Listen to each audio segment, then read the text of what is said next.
Jets sign Mike Williams' one-year deal worth up to $15 million. Jadeveon Clowney's in the building today. Could we extend him? Today we'll be breaking down how the Williams signing affects our draft strategy. My guest is ESPN and Mad Dog sports radio host and, a lot of N's, Jets content creator Jake Asman. Let's roll. Jets, Jets, let's go. Jets wide receiver Wesley Walker. Wesley, how you doing today? ESPN writer Mr. Rich Cimini, Jets reporter for The Athletic Mr. Zach Rosenblatt, Hall of Famer and Jets legend Mr. Marty Lyons. Your host, Connor Law. Here we are.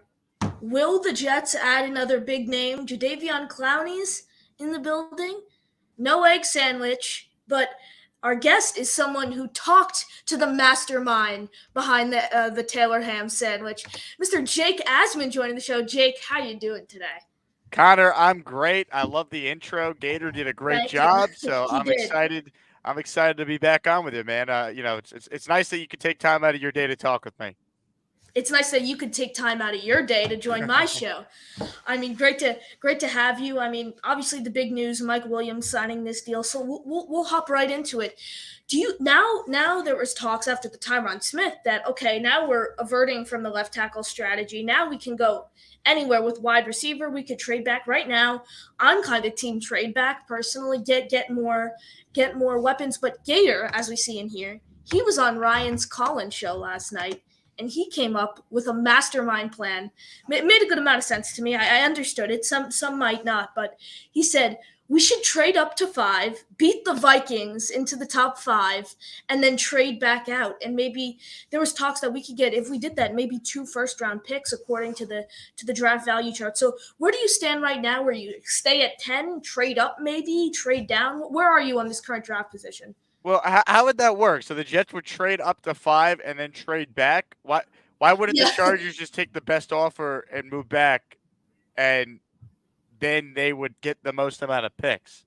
Why would the Jets trade up, Chargers take a worse deal, and then the Jets are like, haha, we're actually going to trade back. We're just kidding because now we can get more. I don't know if that would happen. Yeah, Gator said that on Ryan's show, and then Ryan said then we'd get 2 first-round picks, and I kind of got lost. But Ryan is a mastermind apparently when it comes to the draft. So I just listened to him, but I didn't really think about it myself. I just took it straight from Ryan. So are you team trade back right now? Because I am. I am still team trade back. Now, I'm not like, oh, you got to move back no matter what. I think everyone says trade back, but then you ask, okay, well, which team's trading up?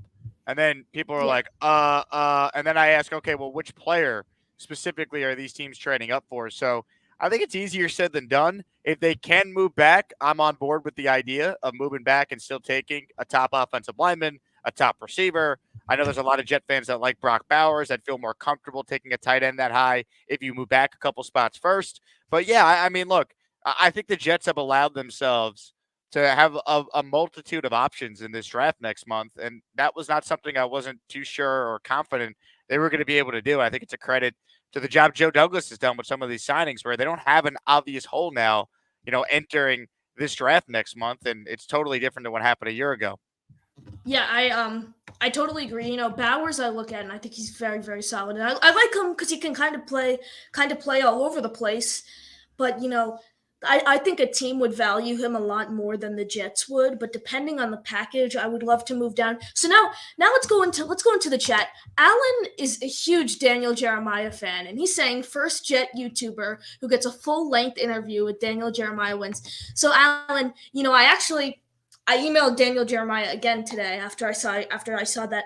But it might not be Daniel Jeremiah, but on Friday, 11 a.m. Eastern time or 10:30. At 10:30 Eastern time, I have Trevor Sikkema of PFF joining the show. So I'll try to keep that. I'll try to keep you content with that until we can get Daniel Jeremiah on the show. But yeah, going back to what I was saying, I think Bowers is very solid, but I think a team would value him more with the trade package.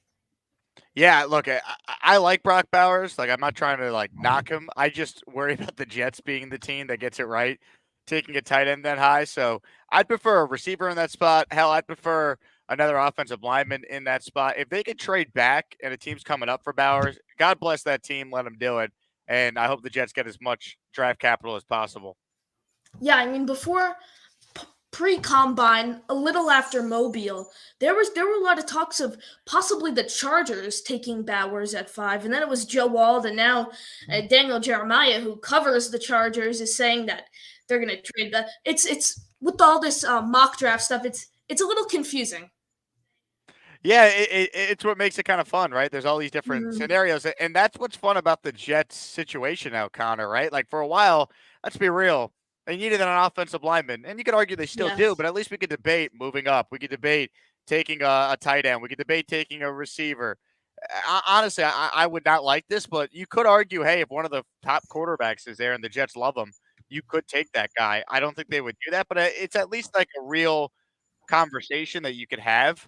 That all being said, I still think as long as they take an offensive player at wide receiver, offensive line, or even tight end, because it'd be Bowers, it's tough to sit here and really rip them, right?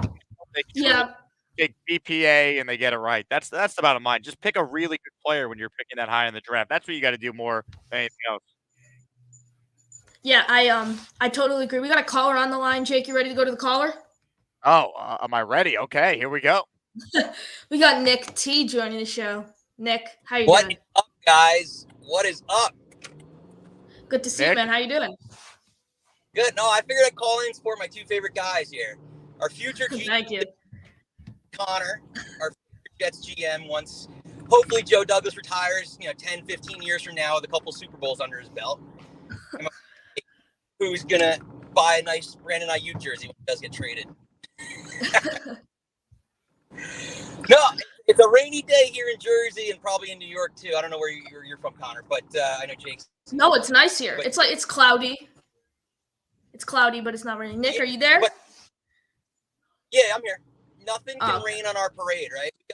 We got a good fall in free agency. Sorry, I'm driving, so I might cut out a little bit. But we got a good haul in free agency. This has to be one of the best free agent off seasons for the Jets in at least my life that I've seen. I mean, you have a couple years back when we brought back Cromartie and I think we signed Revis that year or something like that. But this has to be, in terms of talent and even to some extent like Hall of Fame talent. Like Tyron Smith is a Hall of Fame tackle. So I don't think we can complain about what we've got. If everyone stays healthy, this is a really good opportunity for this team to really make some noise and try and do something. So I'm pretty pumped. So Connor, I'm going to ask you this. I asked Jake this a couple weeks ago, and I know I've kind of probably been borderline annoying about it. March Madness is this week, right? Or well, it's coming up. So again, I'm a little bit older. Jake's a little bit older than you. We were talking about free agents. So Top 5? Yeah, well, I did Final Four since, Final Four bracket. So for your generation, free agency, what's interesting is, I'm 36, I'm going to be 37. So free agency started 30 years ago. So it's interesting, back in the 90s, even in the early stages of free agency, what was really cool about it is that everyone was still very timid to offer money and things like that. So it was still a very trade-oriented league. So it's really hard in the first couple of years to find some. So I'd argue over the last 10 years is really where 10, 15 years where free agency picked up to the point where, teams are starting to spend money, like sailors, like drunken sailors, so to speak. So I'm curious for you and your generation, what's the biggest free agent sign that you've seen? I probably no, Aaron Rodgers was through trade. Probably Tyron Smith, if I'm being completely honest. Tyron Smith was probably the biggest free agent since I've been alive, but since I've actually watched football. Tyron Smith probably. But my top 5 all time, probably Testaverde, Curtis Martin, Kevin Mawai, and Bart Scott. That's probably the top 5 all time. Good one. Yeah. I know Jake and I talked about it. I completely whiffed on Mawai and forgot. because he was the thing about Mawai that was interesting is he was a Jet for so long Yeah. that you didn't even you almost forgot that he was a free agent, and it's one of those things that like we as fans like talk about homegrown Jets all the time, and it's almost like you consider him one of those, even though he wasn't. I think Thomas Hennessy's a homegrown Jet. I mean, that guy has been on the Jets literally forever. Longer than you've been alive. Yeah. Don Hall was a homegrown Jet until he left us. Nick, thank you for joining us. Thank you for the call. Any final thoughts? All right. Good call by Nick. Yeah, that's probably my top 5, Jake. What about you? I think you have to have Mawai, Testaverde, and Martin for sure. And then it gets interesting. Like Eric Decker, I think belongs in the conversation. I mean, Yeah. technically, Lavernius Coles, he had 2 stints with the Jets, so like his second time around. I think he was a free agent signing. He might have been reacquired in a trade. I don't remember. I got to look into that a long time ago already. But yeah, Bart Scott, Jim Leonard. I mean, Calvin Pace, honestly, is a really good one. Alan Faneca is another good one. I mean, those 09 and 10 Jet teams were built. Obviously, you had the core in place with Revis, DeBrick, and Mangold for sure, but you obviously also had some really good free agent signings by Tannenbaum that built up that team. So I probably would look there. But yeah, I mean, hopefully we add Tyron Smith to that list, Mike Williams to that list. You know, that's ideal. You know, because it leads to some winning, man. Yeah. That's what this team needs to do. I mean, Yeah. you weren't alive when they were in the playoffs last. That's how sad this is. Yep, I know. Very, very sad. And then staying with the topic of iconic Jets players, White Noser. Connor, who's your favorite all-time Jets receiver since you're showcasing 3 legends? Okay, probably I'd probably have to give a top 3. 3 would probably be Al Toon, just because how like solid he was, and just I mean 6 concussions I think he had, and he was just really bounced back and really overall solid player. I like Wesley Walker because obviously he was blind in one eye and he was still producing really good numbers. I mean, the Jets told him they were going to be his first round selection, and he fell to the second round and the Jets picked him up. A lot of controversy on that draft night as he came on the show, and also because he sent me that jersey and he's a great overall guy and I really like him.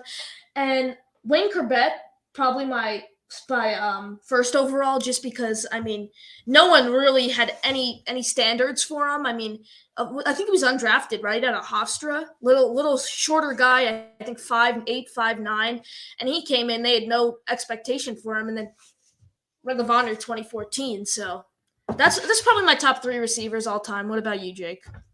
Yeah, Garrett, Wayne, Jericho Cotchery. Yeah, it's something. Just because I loved Lavernius Coles too. I loved Brandon Marshall for his 2015 season. How could you not? But my personal top 3, man. I mean, it's so tough because I love Braylon Edwards as well. All right, I'll go. Garrett Wilson's in the conversation because especially now that I met him personally, and he couldn't have been nicer. So Garrett Wilson, Jericho Cotchery. This is a tough question. Garrett Wilson, Jericho Cotchery, definitely. And I'll throw. That's between Corbett and Braylon. You got me. I'll go Corbett. You hear me, Connor?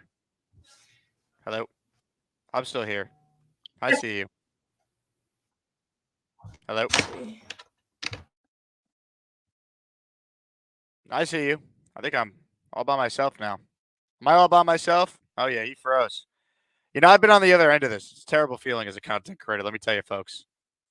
All right, well, now it's the Connor show with Jake Asman filling in, which is kind of funny because Here we go.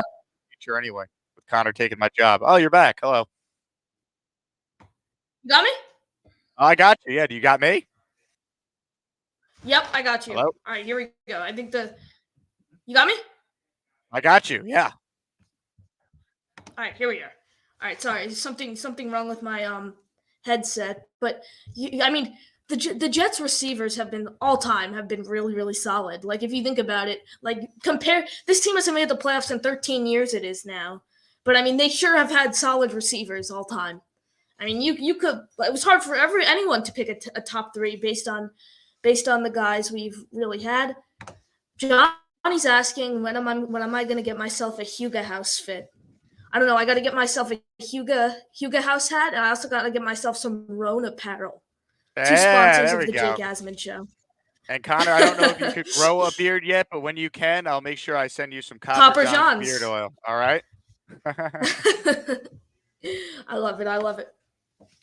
But let's go back to this these current day signings. Obviously, you have Mike Williams being the Taylor ham, egg, and cheese hero, signed 1 year, worth up to $15 million. And when you and Fialco were doing your Mike Williams film review, you both compared him to Brandon Marshall. So, Williams did tear his ACL. He played 3 games last year. And you mentioned it on your earlier show. If he has a good year, he's trying to get a longer-term contract. If he has a good year, next year he can earn himself a 2-3 year maybe deal. So what are your expectations for Mike Williams going into this year? Yeah, look, obviously, the health is going to be the big question mark with him, but, he's a guy that I understand, he's got like this injury prone tag on him. He plays through those injuries, though, and he's remained a really productive player. So, look, keeping him healthy, of course, the biggest thing, but I think he made the right choice coming to the Jets because the other teams he was talking with, the quarterback play, very, very questionable to say the least. So he's going to a team that's all in the win. He's going to a team that has a Hall of Fame quarterback built in place. So if he puts up good numbers, as you alluded to, he could get a multi-year deal. Whereas if he went to Carolina and Bryce Young didn't play well and his numbers weren't great, it'd be tough for him to sign anything greater than a 1-year deal for probably half the cost of what he just signed for with the Jets. So I think he made a smart business decision. I think it was smart by the Jets to not let him leave the building, whether it was that NYJ Matt sandwich that did it or not. They got him, and it's a big addition for the Jets because really since Brandon Marshall, who you brought up, they haven't had a player with that body type that could go up and make plays. So I can't wait. Yeah, I'm really excited, and I've been listening to your show. I don't know if it was yesterday or 2 days ago, or whatever it was, and someone put a super chat in about will Allen Lazard be wide receiver 3, 4, 5, 6, or whatever? Will he be on the team next year? And you said. You came up with a great perspective on the way you're going to look at it. You said you're not going to count on Lazard for anything, and every yard that he gets, you're going to look at as a bonus. And I do think that's a smart way to look at that. But that's not a way you should be looking at a receiver who's making $11 million a year. Like, you'd expect a guy making $11 million a year to be a low-end, even mediocre wide receiver 1 to high-end wide receiver 2. And now there's talks that, oh my God, we can't even rely on him to be a 3 guy. There's a chance that he's 5 or 6. At this point, honestly, being completely honest, call me crazy, but I'd put Xavier Gibson over him right now on this depth chart. You can't rely on him, like anything you get is gravy, but I'm with you, like he was terrible. He gave up on plays. He was healthy and active for 3 of the games, I think. It's tough. I mean, anything you get from Allen Lazard's a bonus. Yeah, I really agree. I think anything you get from him is a bonus, but I give credit to Joe Douglas 100%. I feel like he's looked at this offseason and said, I know Allen Lazard is, he had a horrible year. We're paying him $11 million a year. We need to go out and get some comfort. So we're not relying on this guy for 2024. And they did just Garrett Wilson, and he said, okay, let's go add Mike Williams. And now there's talks, we might even draft a guy in the later rounds. There's still talks that we go after a Malik Neighbors or a Romo Dunze if they follow them. And personally, right now, Romo Dunze is my number 1 player for the Jets to target. I've been big on him. I was saying I'd trade up for him. And then after that Williams signing, I'm like, I don't know if I want to trade up for another receiver. But if he falls to 10, I really think we do have to take him. As much as I want to continue to build this offensive line like a dynasty. I want to go and build this offensive line. But the other part is we have a 40-year-old quarterback, going to be 41. This team's a win-now team. I'd rather go out, get him a weapon who we're going to use these next 2, maybe even 3 years he's with this team. We have that window to win. So I'd rather go out, get a veteran. Not veteran. Get a guy in the draft, a weapon who we know can come in and help Rodgers compare instead of trying to build this offensive line. I think that's important. But right now, this is a win now team. We don't have a 26-year-old quarterback. We don't have like an Anthony Richardson with these weapons who was drafted last year. Who we have all this time. This quarterback's 40 years old and he's going to turn 41. So what are your thoughts on taking a weapon versus tackle? I mean, this conversation starts now. Yeah, I think it really depends how the board breaks. I think you need to do both, though. I think you need to use the draft to solidify your offensive line depth, and certainly you need to still tap into this receiver class. And what's good for the Jets is it's a really good class for both, so that's why I'm still team trade back. You're still going to end up with a really good player, and if you get another top 100 pick, you got another kick at the can in tapping into what is a really good, class for positions you need. So I'm with you. Look, Rodgers will make your weapons better because he's Aaron Rodgers. What could cripple the season is the offensive line dealing with the most injuries in the NFL for what would be the third straight year. So that's why I'm still team offensive line, because Rodgers will make Conklin a better player because he's Rodgers. He'll make Ruckert a better player because he's Rodgers. Garrett Wilson is now about to become a 1,500-yard a season receiver. I think they'll get more from Gibson. They certainly will get something from Mike Williams now. I think they have the weapons in place. They still could add to it, and they can, but they could do that in the second round if they trade back. The third round, when they have their pick there, there's an opportunity to get a guy who can maybe play both guard and tackle, and both your tackles are on one-year deals coming off injuries. You want to be prepared in case they got to miss some time, especially Tyron Smith, who hasn't played a full year in over a decade. So you want to be ready for that, and I think you could do both. I think you can get weapons and improve your offensive line in this draft, which is exciting for every Jet fan. Yeah, I do think we still need to improve this offensive line, but they did that in free agency. And after what was it, January 9th, the day after the season ended or whatever it was, my opinion was I want to go all in on one side of the ball in the draft, and then the other we address in free agency. And we only really needed one side of the ball to address, and that was offense. So I said, if we're gonna go all in on getting a weapon in round one, then I want to go out and get big names in free agency to play offensive line. And they did. They got Morgan Moses, they got John Simpson, and they got Tyron Smith, the biggest one out there. And now this opens the door. We can go anywhere, and that's what I like. And a lot of guys have been talking. And now it might have been you who also said it on your show. Now NFL GMs don't know what direction the Jets are going to go to, leading up until whatever the day before they signed Tyron Smith. NFL GMs, NFL fans, everyone around the league was like, okay, this team is a lock to go if Alt falls maybe, Fashanu, Fuaga, or trade back. And you mentioned the trade back. I really like trading back, and I really like Troy Fautino. I think he's really, really solid. He could play guard and tackle, move him around on the offensive line, and I think he's a really solid plug-and-play guy. But I really like a weapon to come in and help Rodgers in his time period with the Jets.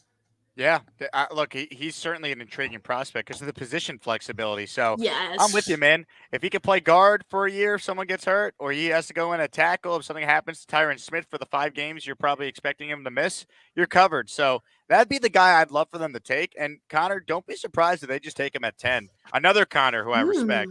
Connor Rogers put out a mock for NBC Sports. He's as plugged into the draft as anyone. He has the Jets just taking him at 10. Don't be surprised if the Jets say, hey, we love the player. We love his flexibility. We think he's our long-term left or right tackle. Let's get him now. He's AVT 2.0. Yeah, they talk about it's a lot of different perspectives. That's why I enjoy listening to the Stock Exchange on PFF with Sycamore and Rogers, because they're both two different perspectives. Like Connor Rogers really likes Joe Walt, and he's all for trading the Jets, possibly trading up for Joe Walt. And then Brian Thomas Jr., who everyone thinks is going to be this great player. I mean, he's very talented, but then Trevor Sycamore doesn't even think he's completely sold on Thomas Jr. So it's all different perspectives. Bucky Brooks, I think it was Brooks or another guy, it wasn't Jeremiah, in one of his mock draft 2.0, he had in the top 7, 5 of the players were offensive linemen, which is absolutely crazy given you have now possibly with J.J. McCarthy. J.J. McCarthy's going to go in the top 10, I think, at least. I think you could see the Vikings trading up. I think there's a chance the Giants. I think the Giants are either going to take him or Malik Neighbors. And I don't see Alt making it past the Titans. Yeah, look, the top of the draft is crazy right now because Yes. I expect 4 quarterbacks to go within the first 6 picks, if not the first 4 picks. If Minnesota, you alluded to, they trade up.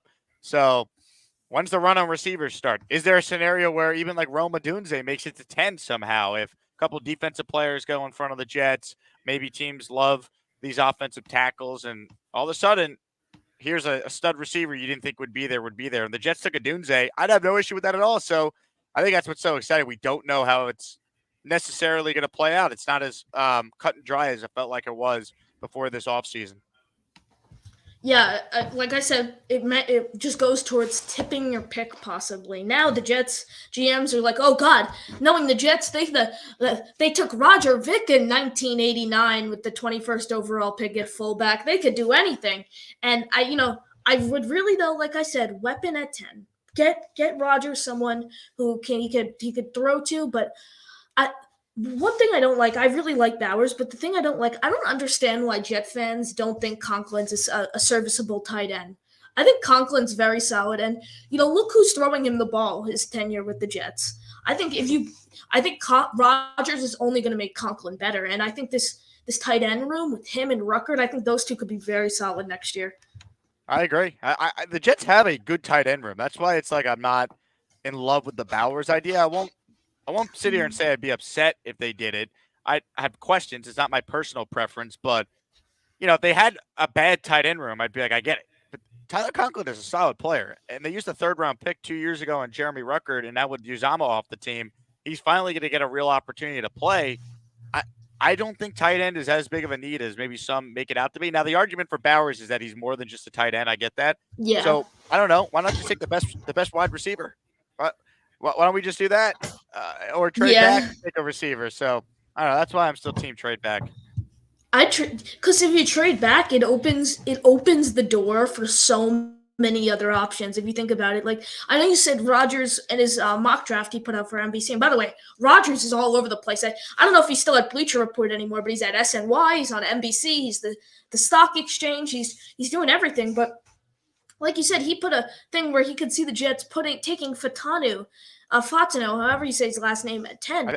I think it's Fatanu, but I'd say it wrong all the time too. I used to say Fatanu, and then I heard people saying Fatanu. So I say it different every time, but F. Rodgers has it going at 10, but if we trade back, I think he'll still be available if we trade back to around 15. And then I really like Adonai Mitchell, the guy out of Texas. I think he's solid. And then Xavier Worthy, the guy who ran the 4.22, he'll be there. So trading back I like because it opens so many doors for their prospects. If we were to go late, I really like Keon Coleman, the big-bodied guy out of FSU, but I'm one of those minds who thinks big body means something. But if you watch Blewett's Blitz film review, he did a whole film review showing that big bodies that don't matter. Like Alan Lazard, he's a big body. What did he do last year? So I think size is nice to have in a receiver, but I don't think it's the make or break. I agree. Look, it's the tiebreaker for a lot of like NFL people because they just like match the body type and project or how this guy will translate. But I mean, Garrett Wilson's like 6 foot. Like, yeah, he's one of the best receivers in the league. Tyreek Hill is not 6'5". He's probably the best receiver in the league. So there's more to it than just size. I do think you want to have different types of receivers in your room just so you could kind of open up things in your offense, which is why I think Mike Williams was important. But if the Jets love Rome Odunze, I don't think it's because, he's taller than Malik Neighbors. Like, if they have him higher, like, I think it's more to do with, like, that's how they just watch the tape and evaluated things. Like, I think it's part of the evaluation, but it's not the end-all, be-all. I agree.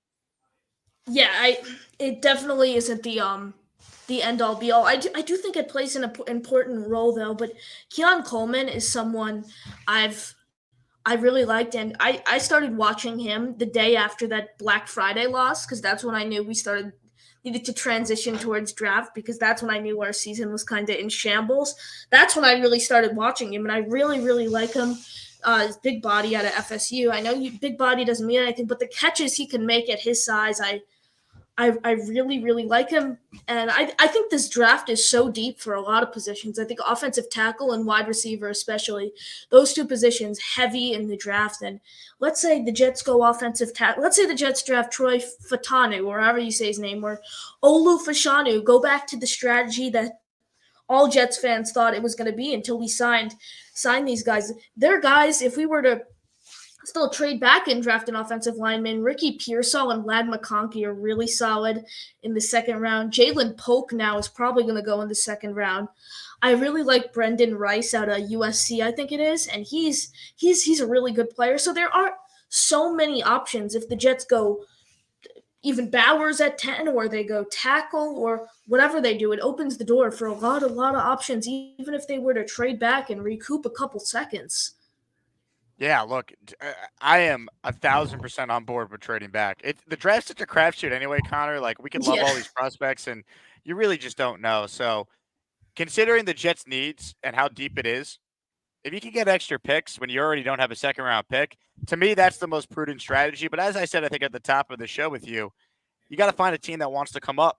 It's easy to say trade down, but, I think Joe Douglas in a perfect world would. How many teams are coming up? That's the question we don't have the answer to. I think personally the most realistic one would be if J.J. McCarthy fell to 10 and the Vikings wanted to come up and get him. But I already see the Vikings diving into the top 5. Just trading up immediately and going in the top 5. Because, if I'm a Vikings fan, the Vikings GM, anyone in that front office with the Vikings, I wouldn't want to be waiting it out to hope McCarthy falls to 10, because after that I'd probably say Bo Nix and Penix are like the next 2 tiers. And I think Nix is solid, but I think the drop off between McCarthy and Nix is massive, and that's kind of the second tier of quarterback starting there. You have the big 3, Caleb, May, and Daniels. Those guys are in my opinion, I think are going to be the top 3 picks in this draft.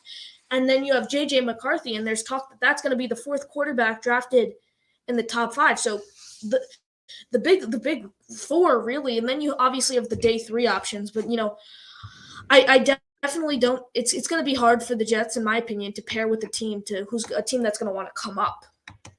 Yeah, and I think those quarterbacks you mentioned are all gone probably by the 5th pick. I think Minnesota's trading up. I don't think they make that trade with the Texans last week, getting an extra first-round pick, if they don't have the parameters of another potential deal already set up. If the quarterback they love is on the board, probably at either 4 or number 5 with the Chargers. They might have deals worked out with both franchises, and now we're kind of in that that wait and see mode where you try and get more tidbits between now and the draft. Yeah, I think PFF put it out on their Twitter. It was like a 3-round Jets mock draft, and it was like, what would Jets fans do if these were their first 2 picks? It was Romo Dunze in the 1st round and Penix in the 3rd round. And I was like, personally as a Jet fan, I wouldn't want the Jets to select Penix in the 3rd round. As you know, I'd rather either go tackle or wide receiver, whatever one we don't get in the 1st round, or tackle, the door's open. So I think wide receiver, we need to get a wide receiver in the draft. We need to get a tackle, and we need to get a developmental day 3 quarterback. Yep. Those are my top 3. What about you, Jake? Jake, thank you for joining us. Any offensive line, weapons. Oh, do you hear me? Hello? Yeah, I got you. Hello. Okay, I think you lost me there. You got me? I got final thoughts, Connor. Yeah. Oh, we got the delay. Okay, I'm just gonna lay out here. We'll get everything on track.